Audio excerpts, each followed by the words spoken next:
All right, as folks trickle in, I have a few logistical notes and a little intro. Welcome to Using Client Feedback Data for Fundraising, Strategic Decision Making, and Advancing Equity, presented by the wonderful folks at Listen for Good. Before we get started, I want to mention a couple logistical notes. If you want to turn on live captioning, you can press the button with the CC symbol. It's usually at the bottom of your screen if you're on a computer. This session will be recorded and will be uploaded to our website within 1 week of the event. And you can email trainings@lackonline.org for the password for that. It's for members only.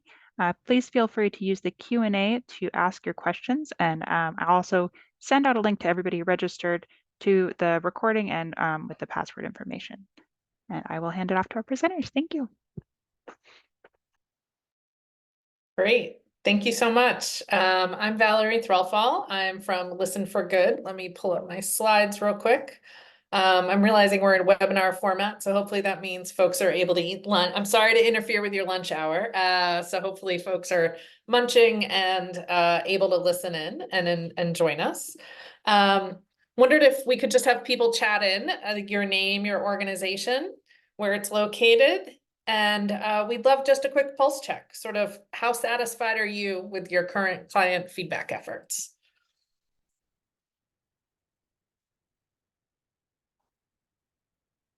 And while you're doing that, I'm going to have my colleague Heidi O'Neill is here. She's going to monitor the chat for us.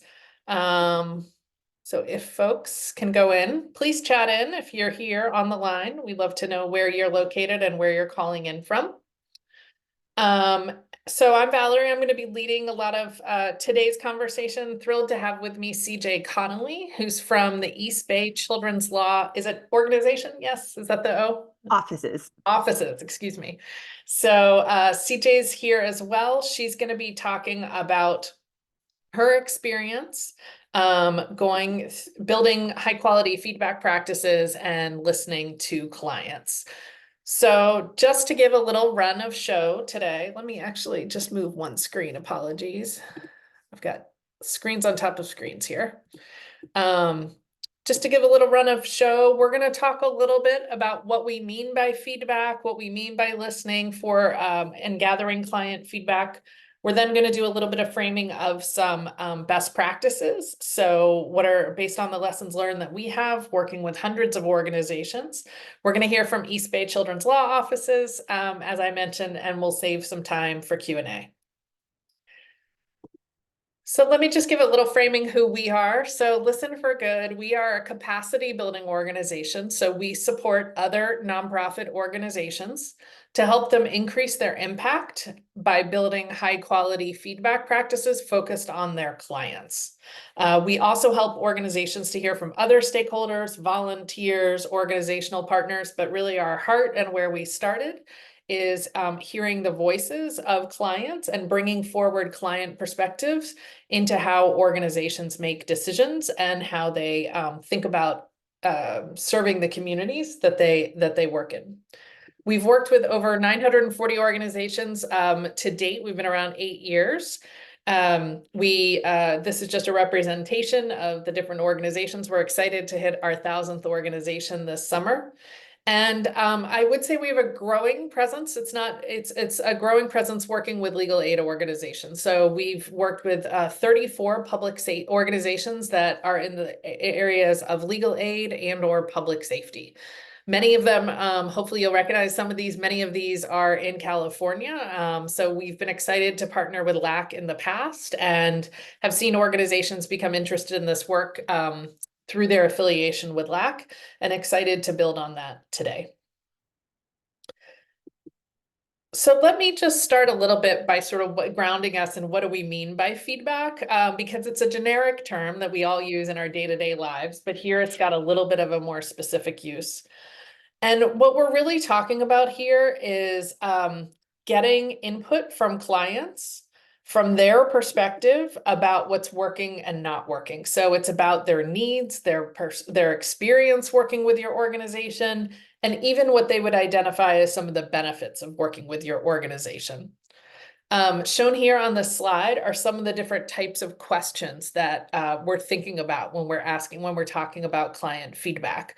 So let me just walk through a few of these. On the left-hand side, I would argue these are questions that are a little more about the experience that somebody has working with your organization, ranging from the top question here is a well-known question many of us get in our daily lives. It's called the Net Promoter System question, which asks how likely you are to recommend a service or organization, as we've adapted it here to a friend or family member who needed support. But then you can see it's also asking questions about the experience. So did you feel treated with respect? Did you feel like you had choices when you were working with us to solve your legal problem? Are there things that we as an organization could be doing differently? I would argue these are all aspects of getting learning more about clients' experience working with your organization and the quality of that experience. But you can also ask sort of another opportunity through feedback is to also ask some of these questions on the right, which is starting to get at some of the perceived benefits that people have from working with your organization. So these can be questions about kind of early outcomes that you're hoping that people are seeing, or just testing some of the assumptions that you're expecting people to have in your program. So just to point out one here on the left, I know a lot of you may do legal training, kind of community training programs where you're talking about sort of knowing your rights in different contexts. And so I think there's, a question you can ask are things such as, to what extent do you feel better positioned to advocate for yourself as a result of participating in our trainings? These all kind of fall under what we think of as feedback. When you're thinking about it's kind of getting data, and I imagine, everybody's kind of swimming in data. There's lots of different types of data that you can get as an organization, particularly when you're thinking about how you're going to be talking about your impact and the difference that you're making with the individuals that you serve. One piece of data that you can get and that organizations often collect are outputs, which is really almost more activity measures. So how many people came through the door? What were the types of services? That's one part of many organizations' outcome and impact framework, I would argue. Another aspect highlighted in purple are some of the questions we were just talking about. So hearing from clients, we believe a piece of the puzzle is hearing from them about their experience with your organization, as well as the second sort of purple box here, which is starting to hear about some of the self-described changes and experience and benefits that they're experiencing as a result of engaging in services with you. And then the final kind of leg, I would argue, of outcomes is that you can also get some observed outcomes. So you can look for specific behaviors, or in this case, cases won, or sort of things that were avoided as a result of working with you. But as organizations, my experience working with nonprofits is that they really do benefit from having this kind of ladder of different types of data as they're thinking about telling their impact story. And feedback tools really can help you with these middle two. I think this is really important, and I'm excited and eager to hear from you all. I think there's a real opportunity in particular in legal aid, and I know probably a little enough to be dangerous, having worked with a number of legal aid organizations in this context and in other consulting work. But I think when you are working in a sector where some of what you do is hard to measure, there's a real opportunity to leverage feedback to really start to build out that story for yourself. So when my sense is in legal aid, representation is a piece of what you all do, but there's also so much more that you all do. And so really an opportunity to think about feedback and how you hear from clients so that you can most effectively demonstrate the need for the services that you offer, as well as the efficacy of the service that you offer. Knowing that organizations are very busy, particularly you all in legal aid, I know it's a lot going on. I do just want to step back and sort of say, on top of everything, like why add this? Why add feedback? And there's a couple just reasons I want to ponder about why feedback matters. So one is, and I think one is that we all have blind spots. So the experiences that we have as program implementers is not always aligned with the experience of, I'm sorry, it's sort of, we don't have all the same experiences and life circumstances as our clients. And so that inevitably leads to blind spots in how we design programs. Feedback can also, as I've sort of illustrated in the prior slides, really also be an early signal. Hopefully some of these early indicators to help you know whether your theory of change and sort of the things that you expect to be happening through client engagement are actually happening. So you can use feedback as a way to confirm and that the experience that clients are having is consistent with what you hoped it would be. An example of that would be we do a training and we expect that therefore when you're better positioned to then make a better housing choice next time or sort of navigate a conversation with the landlord next time. Well, you can ask those questions and really confirm those things that you assume and hope, I guess I would also say, are happening in your work. In some programs where retention and recruitment are issues, we also know that feedback can be really important to understand why people are staying in a program or why they're maybe opting out of a program. And so we know that negative experiences that clients have will reduce their participation, which in many cases will also lead to worse outcomes. And finally, as organizations are thinking about how they can center community voice and lived experience and advance equity, feedback is really, I would argue, a critical piece of the puzzle for how one has to think about their overall commitment to equity. As we've kind of talked about, feedback can also help with just a lot of different aspects of looking at what you're doing and how you can do it better. And so what this slide tries to illustrate is just that there are different points in time where you can leverage what you're learning from feedback, both to help think about initially at strategy, then to think about as you're executing programs, how is that going? How's that experience? And then also helping to think about how you could be more impactful. We're going to go deep with CJ to learn about their experience, but also just wanted to give a couple of quick examples, very high level, of legal aid organizations and how they've used feedback to drive this continuous improvement in their programming. We worked with Open Door Legal, which is based in the Bay Area, to get feedback and build a client feedback system.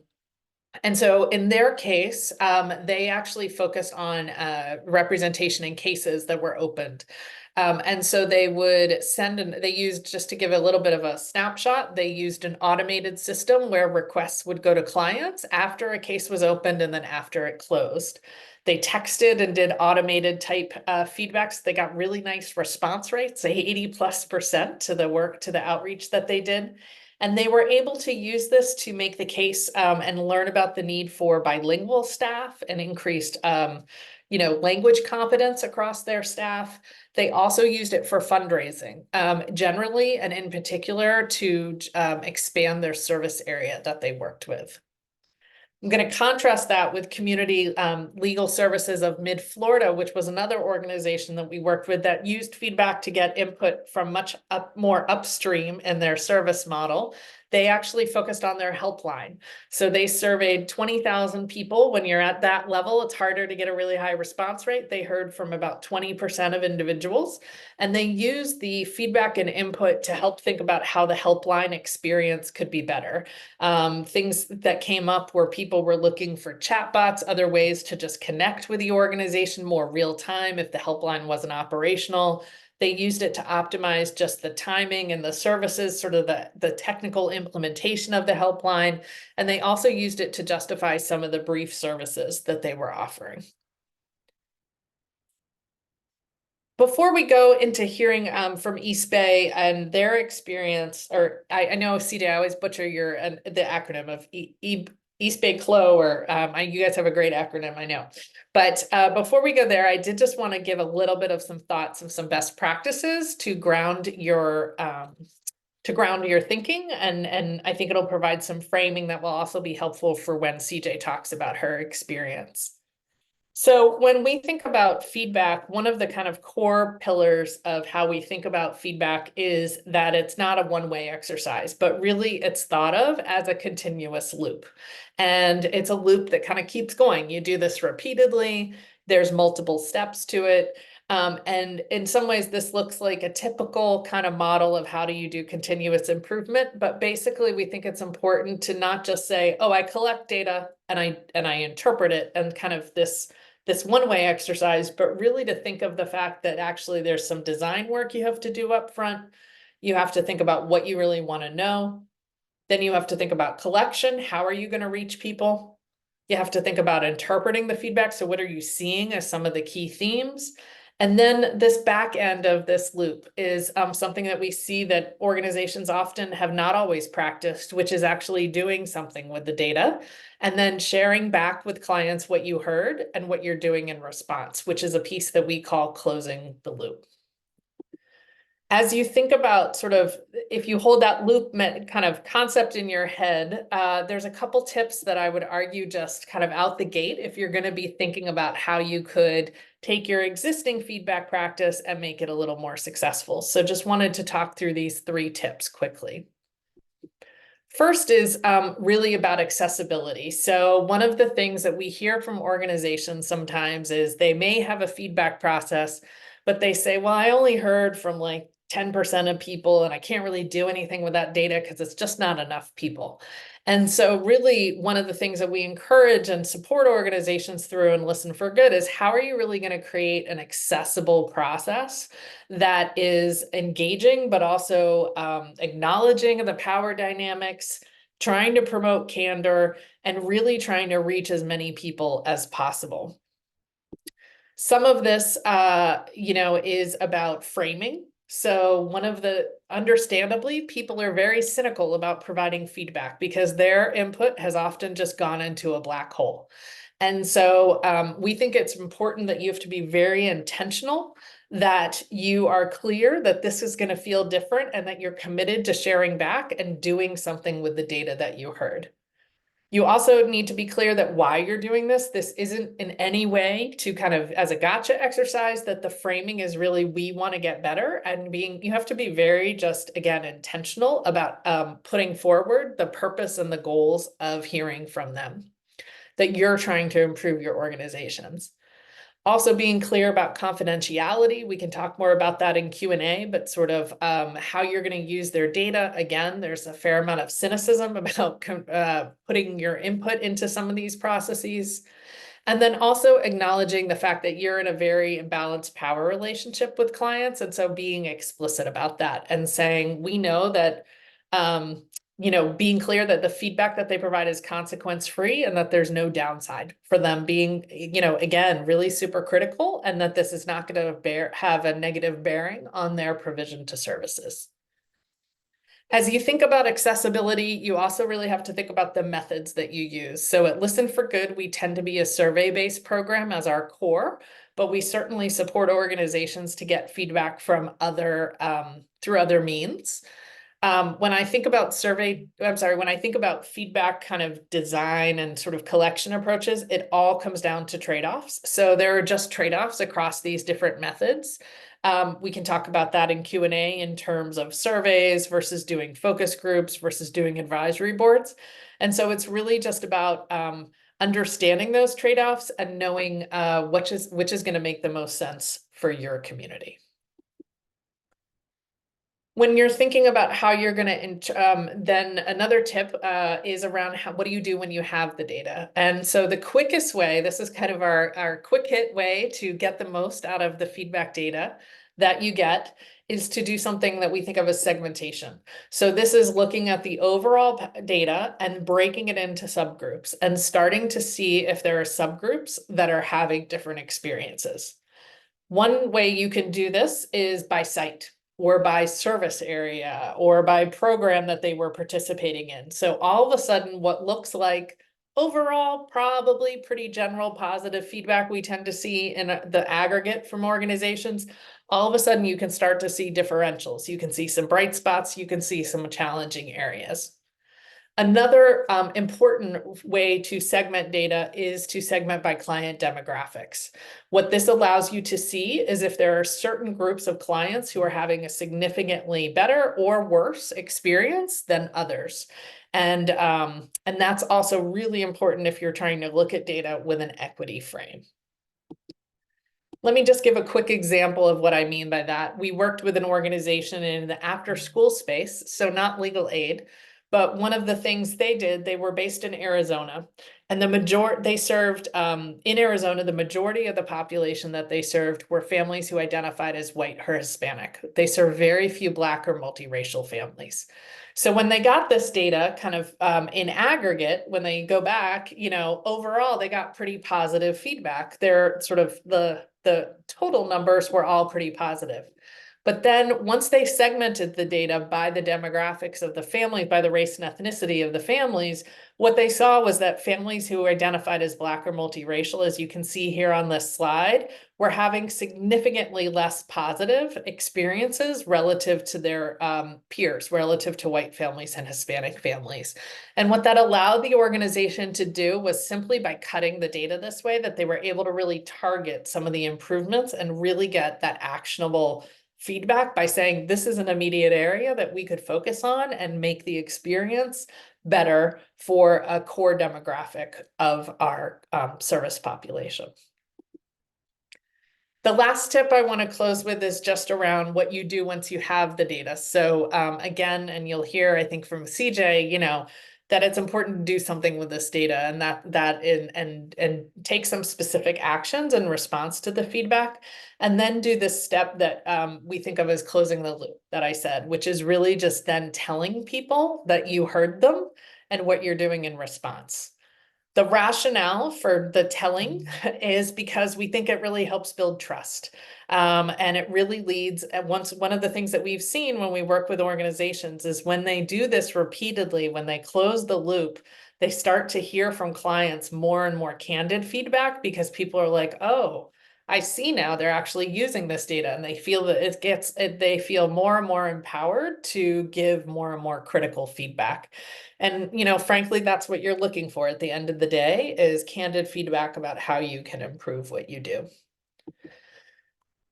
An example, this is actually from Open Door Legal. So what they did to close the loop with clients is they have a website where they look at the data annually, and they published, here are some of the things that we heard and here's what we're doing. So they're very transparent with the community via their website. We've seen other organizations take a more paper-based approach and sometimes produce flyers, put them up if you do on-site services, where it just simply says, this is what we've heard. And this is some of the things that we're doing about it. So these are some of the key themes of where you all said that we needed to improve. And here's some of the specific improvements that we're doing to address that. And as you see this quote on the right-hand side, this is actually from a client who participated in a feedback process. And they said that the request for feedback from a program is cool, but having them reply and say, several of you wanted to do this, and we're doing this in response to accommodate, is unlike any organization I've ever heard of. So with that, hopefully that gives you some food for thought. I want to pause, and Heidi, I don't know if you've been monitoring, but if there's some specific questions in the chat or in the Q&A, otherwise I'd love to bring CJ into this conversation. Just one specific question for you in the Q&A, and then on to CJ. The question is about Open Door Legal. When you had that slide, this is just a clarifying question. Did they send the requests only by text? Yes, they did not. They mostly sent by text. They did a text-based survey, but then they did follow up and do phone interviews as well with individuals to get the response rate up. So they use multiple methods, and we see that pretty often, that organizations will sometimes need to combine a couple different methods to reach the response rates that they want. So please keep questions coming. I'm going to turn now, CJ, I'd love to bring you into the conversation. Could you tell us a little bit about East Bay Children's Law Offices and what you all do, and then have some specific questions about your feedback experience? Absolutely. Hi, everyone. My name is CJ Connolly from East Bay Children's Law Offices. I'm a staff attorney there, and my pronouns are she, hers. East Bay Children's Law Offices, or EBCLO, is a legal nonprofit that began about 15 years ago, and we represent Alameda County foster youth. So we have about 1,200 clients ages 0 through 21 that are in the Alameda County foster care system, and they're placed for the most part all over the Greater Bay Area. Our office really tries to have this holistic approach to the work that we do and ensuring that we're advocating for the youth both in and out of the courtroom. So that could look like supporting their education needs, their involvement in the criminal justice system, any developmental assessments they might need, mental health concerns, independent living planning, all that, while also advocating for their foster care case in the courtroom. So our aim at EBCLO is to really ensure that children are both seen and heard, especially when it comes to, talking about their own life. I love that that's your tagline. It feels very on brand for a feedback session. Yeah. CJ, would love to hear a little bit about the impetus for gathering feedback and starting with Listen for Good. Some of the things that you were hoping to learn and what sort of brought this opportunity forward for you all. Yeah, so EBCLO has always been pretty good about trying to be on the front line of the changes that are happening in the legal world and child advocacy, but we're constantly looking for ways to update our best practices and really learn directly like from our clients about how we can do better. So we actually had a donor of ours who approached us and told us about Listen for Good and what a great organization this would be to get that very same information we were looking for. And they were able to sponsor us to be part of the program. And so when that opportunity came up, we totally jumped on it. And it allowed us to have a more formal way of getting feedback from our clients to really implement what they have in their lived experiences into our direct services work. Had you all been gathering feedback before this, or was this your first foray? This was the first really formal one. We actually have a youth voices group that started a mini version of the survey for a very small portion of our clientele. And we were able to use that to see that there were some gaps in services, but not really. The formatting of how we did it didn't really pinpoint ways that we could create positive change. And so we were able to use that kind of as a baseline and then use the Listen for Good survey to really expand and fine tune the efforts that we were making. Awesome. What were some of the specific processes? Sort of how did you go about that? Yeah, maybe you could give us some of the mechanics of how you gathered feedback and collected feedback.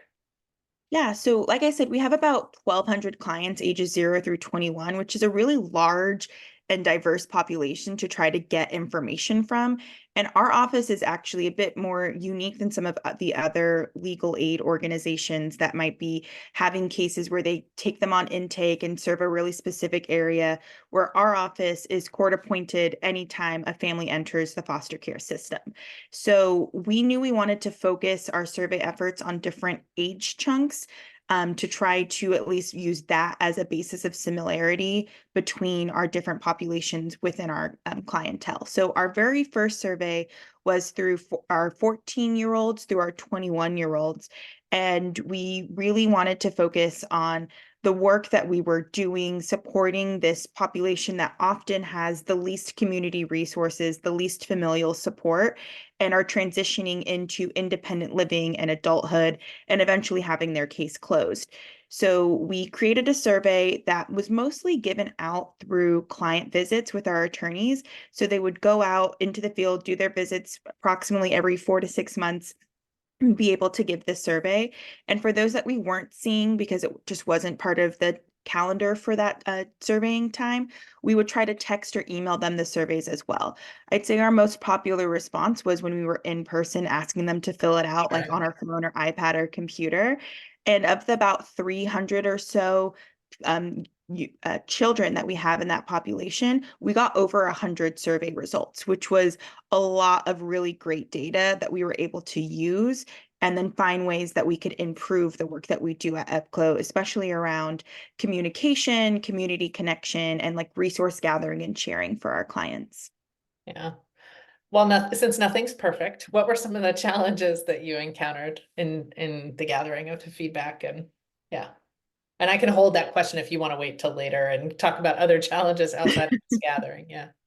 Well, I think our challenges came in on both ends of our time with Listen for Good. So the first part being because of our more unique setup than I think of the other legal aid organizations, we had to really adapt our survey to really fit working with 14-year-olds. Whereas most of these surveys, I think, are given to caregivers or adults. Ours were given to children in really unique circumstances that we didn't see on the same like regular or short-term basis that some other legal aid organizations might see. But we were really fortunate to work super closely with our coach, and Alicia was amazing in helping us really get that survey to properly fulfill the needs that we were looking for in reaching out to our clients and helping us troubleshoot issues along the way. So one of the issues we actually ran into was during our second round of surveys for our 7-year-olds through our 13-year-olds, which was an even more difficult population for us to reach and get survey results from. Mostly because a lot of them, unlike our 14 through 21-year-olds, don't have their own devices. So we would be trying to contact them through their caregivers and make sure that the youth was actually filling out the survey and not the caregiver filling out the survey. And on top of that, we had just run at that time 2 surveys previously for our clients. So our attorneys were feeling a little bit of that survey fatigue as well.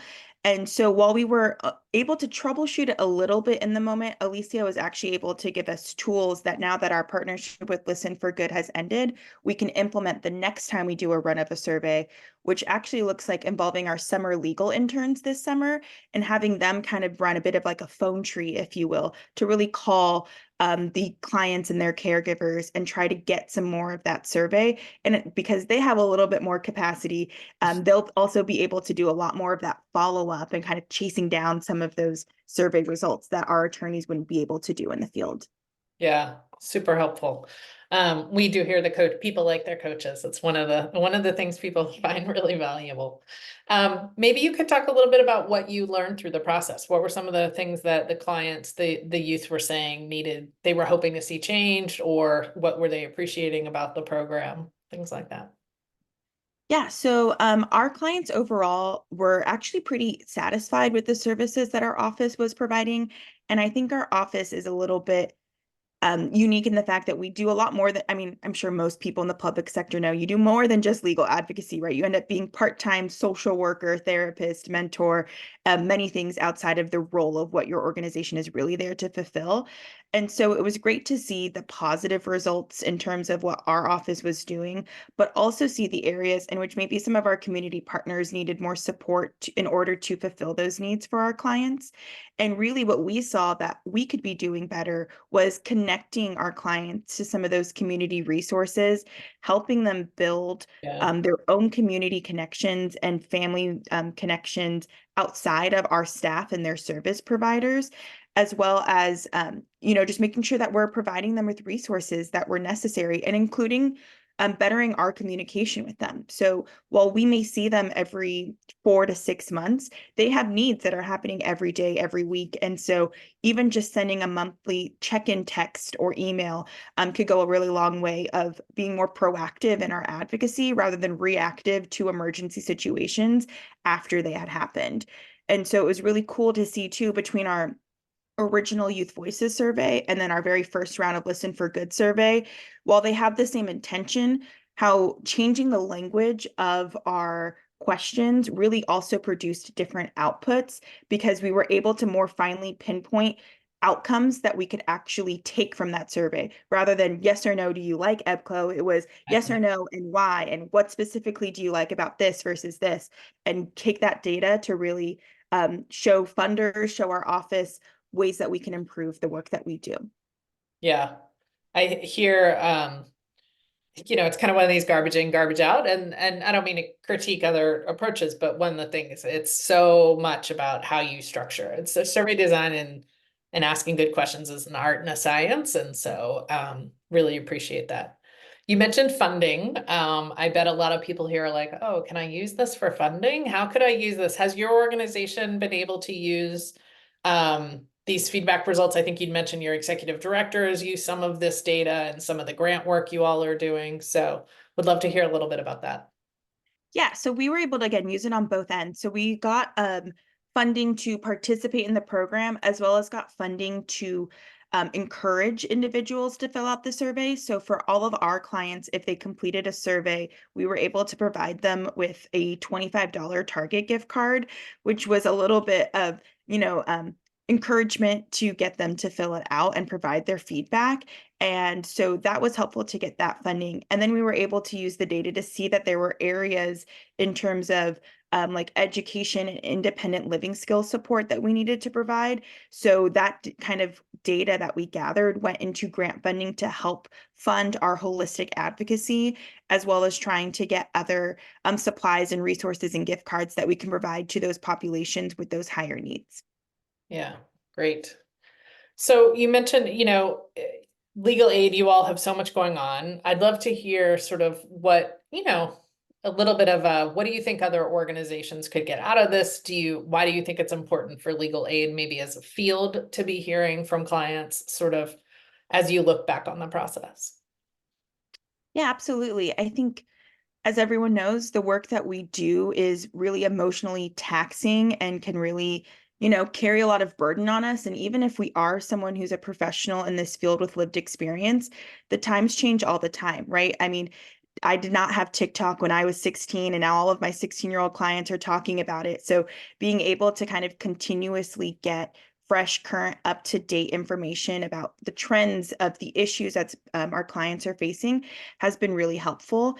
And also just recognizing that like it is overwhelming to be doing this work, and often we take the time to sit down with our clients to kind of fulfill this checklist, if you will, about the work that our clients do. But a kid is so much more than that. So getting that feedback has really enabled us to have a better client interaction and really focus on listening to the people with lived experience so that we can properly serve them in our role, but also ensuring that their life is what they want it to be. And often we can miss experiences because of maybe our own biases, or just not being as aware as we can be. And so getting to build that trust with our clients, see that they're positively responding, sharing with them what we learned from the survey and how that's changing our advocacy, hopefully for the better at our office, will help us get better buy-in, but build better trust with our clients, and ultimately just be better advocates for them in the community. Yeah, no, super powerful. And I think, we've talked a lot about using data, finding out the weaknesses, getting better. I do think the point you've also said, you all do heavy work, and being able to celebrate I imagine there's a morale boost too for staff to be able to say like, we are, get some good feedback, hear how much the work is appreciated. So I don't want to minimize that also as a value in terms of really just hearing that people are, finding value to the advocacy that you're doing for them on a daily basis. Absolutely. And we had attorneys who got really excited and fired up by hearing our results. And even though it was mostly good, there were some areas where it's like, yeah, we could be a little bit better here. And then they turned around and were sending me emails being like, okay, I'm creating a Google Doc about all of these community resources for life after foster care.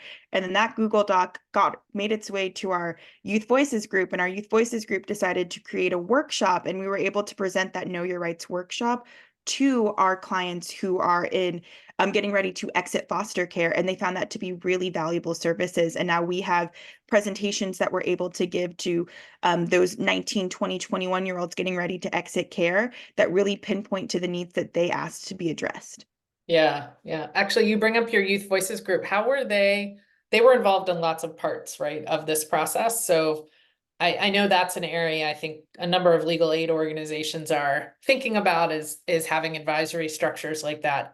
Could you talk a little bit about how they played into this, how they were part of this process, and any lessons learned there? Yeah, so like I'd mentioned, our Youth Voices group actually did our very like original zero level, if you will, survey.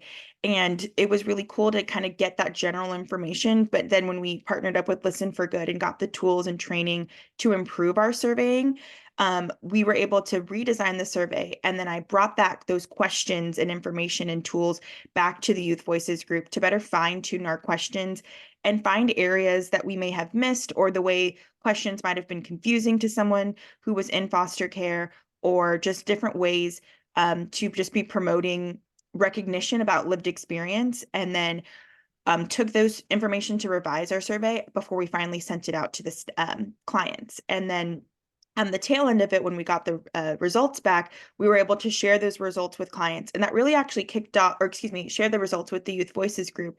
And it helped kick off other conversations about areas that people might miss that foster youth don't necessarily, like they don't think about. So for instance, foster youth, when they are turning 16, a lot of 16-year-olds are thinking about getting their license, except when you're in foster care, you don't necessarily have the access to a driver's ed course to get your permit at 15 and a half, the access and trust of an adult with a vehicle to get those practice hours on the road, in addition to getting those driving lessons courses that you need to get those license. So a lot of times our foster youth aren't getting their license until they turn 18 years old with very little training on the road, or if they have training on the road, it's technically done illegally, right? Which we're advising them against. And so finding those gaps in terms of community organizations, partnerships, needs, resources, even if we're just representing them in the courtroom technically for their foster care case, allows us to share those needs with community partners so that way they can hopefully help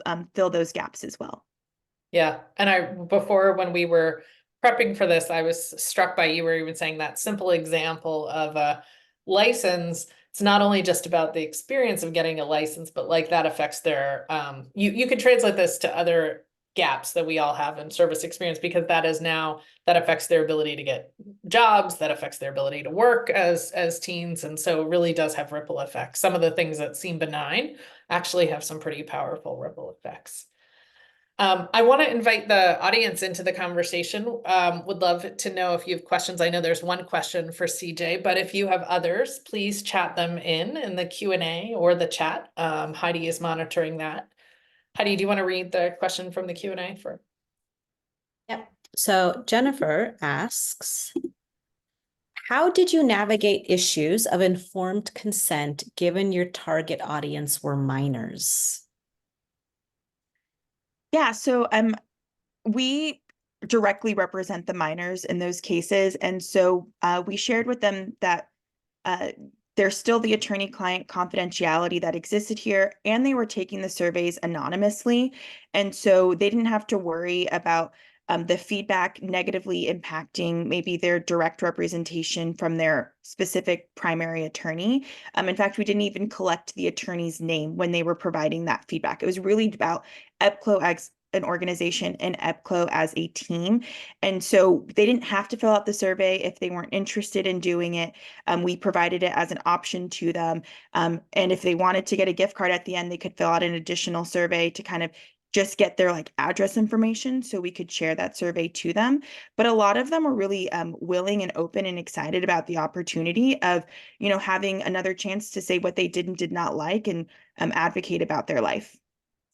Yeah, just to round that out, we tend to advocate for anonymous surveying, especially if people are new to getting feedback, partly because, as I mentioned early on, in terms of sort of accessibility, it really can, it brings a lot in terms of making people feel comfortable that they can be, that, it just sort of gives more greater comfort that people and space for people to be critical.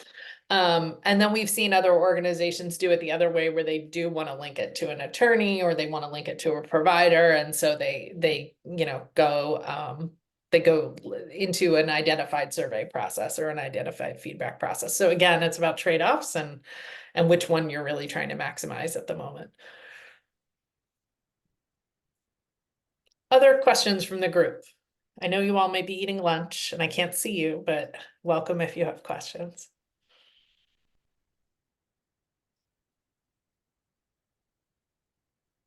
Yeah.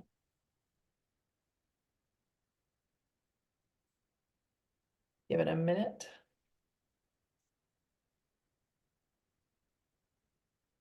Okay. I think I guess one question, let me ask you, CJ, just, whether you continue to do exactly listen for good or not, sort of, do you see this changing, sort of having ripple effects in the organization in terms of how you all are operating around just having been through a feedback process? Has it changed or opened up new opportunities or things that you're thinking about approaching the work differently? Yeah, I mean, we saw some very clear needs in terms of communication and resources, right? And for our 14 to 21-year-olds that we were focusing on. But also, we recently are attempting a new workflow structure for when our new cases come in. So that way we're able to assess every client's need from the moment that the case opens and have more touch points with them throughout the case, especially in the first year of its existence, rather than waiting until, like I said, issues come up to like pull in some of those holistic supports and needs. We also are really hoping to build in some essentially automatic surveying eventually, right? So once they're kind of settled into their case, we'd be checking in if they've transitioned to a different track on their case, being able to do surveys, and then doing another survey at the close of their case to continuously build in opportunities to get that feedback and keep learning and growing. And so that's something that we're working on implementing now. Yeah, that's great. That's great. Wonderful. There's a couple questions. Yeah. Do you want me to, I can see one here. Could you talk a little bit more about packaging the results of surveys for grant reporting and funders? How do you come up with the questions that will give you the results that you are looking for? Do you want to take a stab and I can jump in there too? Sure. Yeah. So we were looking for questions that really kind of reflected EBCLO's mission and values, and whether or not those missions and values were coming through with our advocacy. And so we actually had a couple of questions that would be, I know I can turn to the EBCLO team for click the following that apply. And they were able to kind of like check off boxes. And so you would see the boxes that they chose not to check would be really great indicators of our missions or values that wasn't coming through in our advocacy and maybe an area of improvement that we needed there.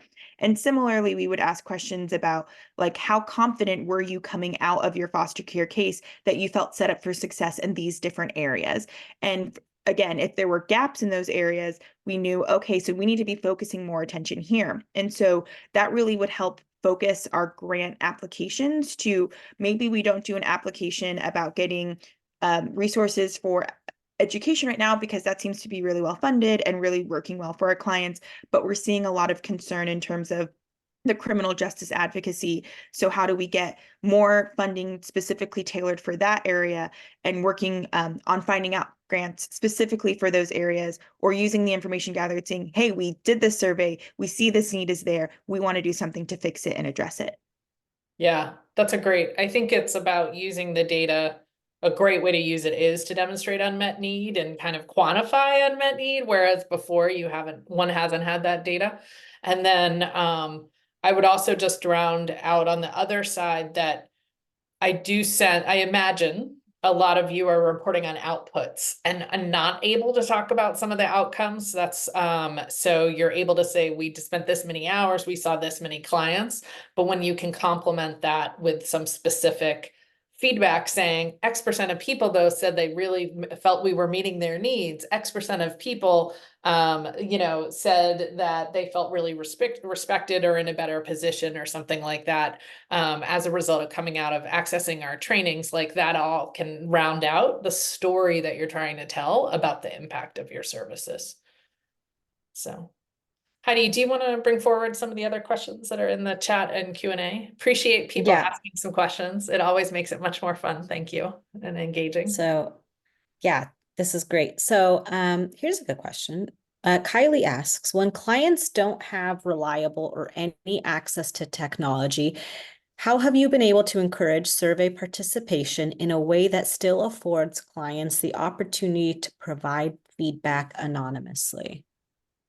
Yeah, I can take that, and then CJ, happy to have you, if so before COVID, paper was I used to say paper was really alive and well. Like we saw a lot of people using paper-based surveying. Actually, I would say the majority of the people that we worked with were using paper-based surveying and doing it on site. And that's a way that you can hand somebody a survey or you can hand them those tools and then they can just put it in a envelope at the end or something like that, have people leave the room.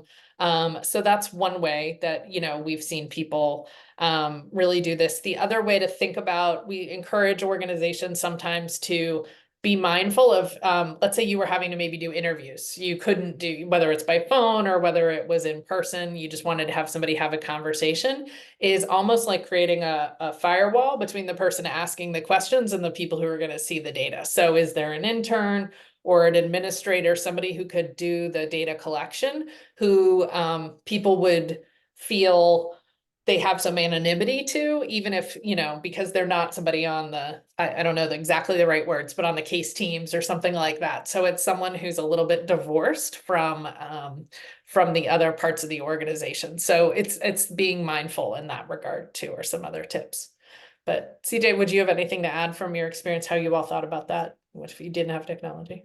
Yeah, I mean, we would see clients in person, whether it was at court or in their foster homes or at school. And so we would be able to hand them one of our own devices for them to complete the survey on, whether that was an iPad, a phone, a laptop, or of some sort.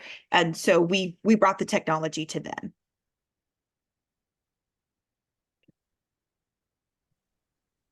So I'm going to go to the Q&A and then I'm going to go back to the chat.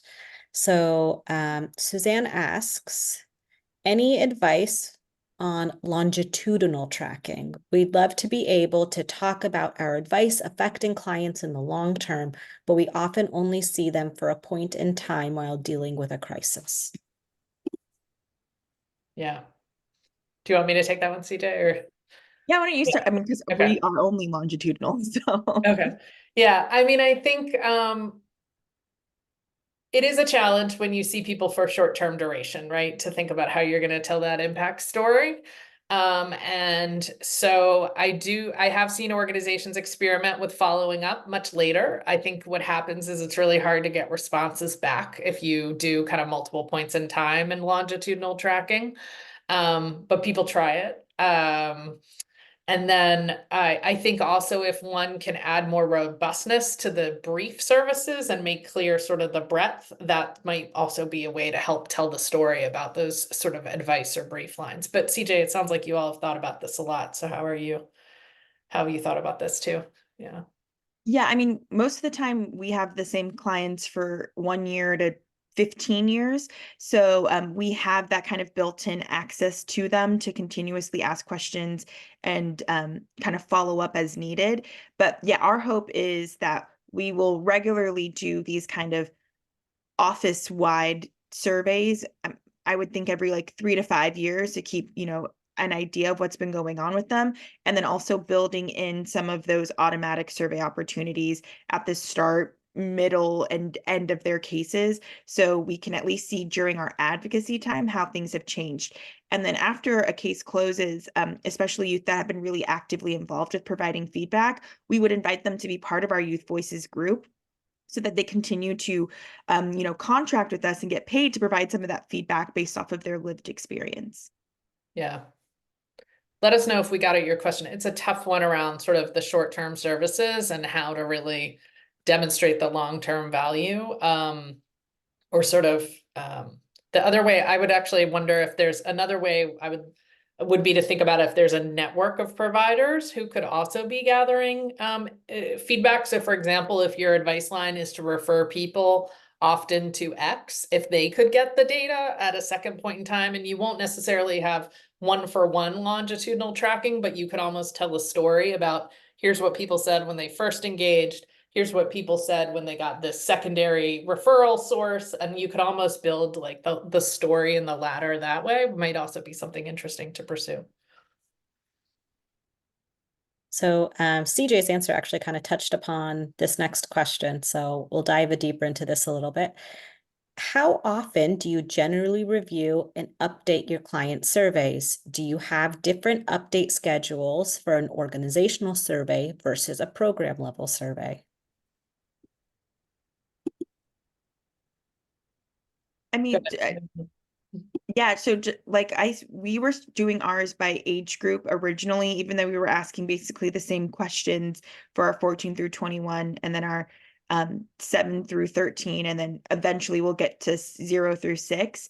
And so I think first we were breaking it up by population, but we definitely have different programs that we could focus our surveys on to get specific results of their needs. From what I've been seeing, I feel like it probably makes the most sense to have somewhat type of annual surveying, but then updating those questions every 3 to 5 years based off of needs. I mean, I would also defer to Valerie with all the more experience providing surveys and making those changes. Yeah. I think if I'm interpreting some of the question right, one of the things we often see is there's sort of crowd, like thinking through the timing and the cadence is an issue, as alluded by the person who asked the question. So how do you have kind of periodic program level surveys and then maybe a more episodic annual survey, and is that right? I think it depends on, I hate to say it really depends, but I think it does depend on where you are and where you are in your kind of organizational growth or strategy. So for example, if you've been iterating a lot on some programs, I would do a lot of programming surveys to kind of make sure that that's getting honed versus deprioritizing org level surveys. But if you maybe just did a big new strategic plan, you might want to do something that's organization wide. It really is a little bit more about what's the focus of the inquiry that you want to be getting at a given point in time. But we hear a lot of challenges around that cadence and how to block things out. So, well, thank you so much, CJ, for sharing your experience today and joining. I want to just close with a teeny infomercial. About what Listen for Good does. So I mentioned that we think about feedback as a loop. We are an 18-month program that supports organizations throughout that whole 5-step process. And the way that we do that is, as CJ indicated, sometimes funders sponsor participation or people self-pay into our programs. And we have 3 pillars of support that people can leverage. So we have some web-based tools, including a strategic partnership with SurveyMonkey. So everybody who participates in Listen for Good gets a premier SurveyMonkey account that you can use for other purposes as part of your participation. We have some group learning. So we have webinars and an online community. And then we have a coaching program, as CJ mentioned, that we pair organizations up with a coach who supports them through the feedback process. We have 2 programs that we run. If you're interested in learning more, we would love to have you join. If you're like, I'd love to kind of dig in and get some support here. I've put our website here as well as Heidi's contact information. So please contact Heidi. She's on our partner services team. And we have 2 programs. I mentioned we have 2 programs, an online plus program and a premium program. The main difference is the amount of coaching you get. So our premium program, you have a dedicated coach who guides you through the process. And our online plus program is a little more self-paced and a little more responsive coaching, meaning it's on you to reach out to our coaching team to get support, but you get guided through the same process. And our next registration deadline is June 2024. So if this piqued your interest, please reach out. We'd be happy to talk about if there's a funder we know of who can sponsor you, and if you're interested or if you want to look into paying for yourself. And appreciate everybody's time today and stopping in to learn more. And thank you so much for the audience, Lack. I will turn it back over to you.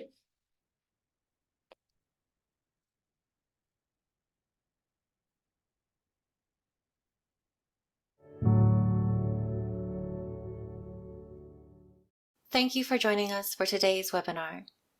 This webinar was hosted by the Legal Aid Association of California, also known as LAC. We are the membership organization for California's civil legal aid nonprofits. Our job is to advocate in the legislature, in the courts, and with the State Bar of California on behalf of the community of nonprofits that serve low-income Californians. In addition to our online and in-person trainings, LAC provides coordination and advocacy for increased funding to support organizations like yours. Thank you.